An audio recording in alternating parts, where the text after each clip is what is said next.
And we you are never- identical twins. We're identical twins, and yeah, we always thought it was incredibly hacky to Yeah. dress the same, or we didn't want the attention for that. We Mhm.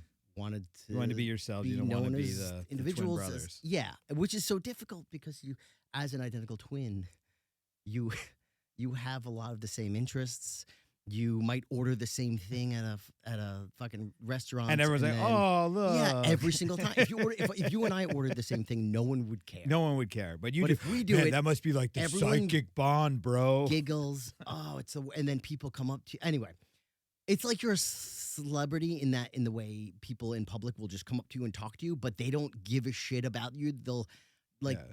they're for the first time they can try to be comedians, Yeah. and they'll be like, "Hey, does it like do you feel it when I hit you?" And then I'll hit you, and you're like, "You're a stranger. You're hitting me. It's what the fuck is happening?" We're not voodoo dolls, dickhead. So there was a writer's strike back in 2007, 2008. And Josh at the time was an assistant to the head writer on 30 Rock.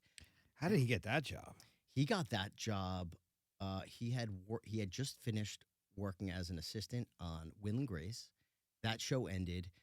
He just made some calls, and he spoke to someone who was Tina Fey's assistant, and he ended up getting an interview and That's got great. the job. Yeah, so then he was in New York for like 4 years. But so the strike happens.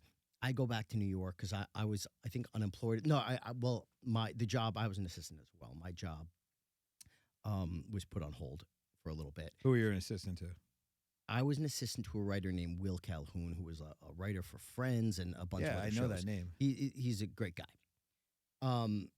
So I went back to New York and hung out in New York, and we wrote this manuscript that when Josh and I drove out to California together in So cute. You 2002. two in a So car. It was a small Just car adorable. too. It was my Acura Integra. If it was a Mini Cooper, it'd have been amazing. Oh my god! The two of you in a Mini Cooper going cross country. Ah, So that's like a Wes Anderson movie. it's too much. So when we were on that drive, we just started writing down a lot of ideas of all these things that make basically the perspective of being an identical twin from people who are kind of embittered about it, Mhm. and we turned that into a manuscript. It was short stories and sketches, and then we wrote it. We cold called a bunch of management companies to sell a book.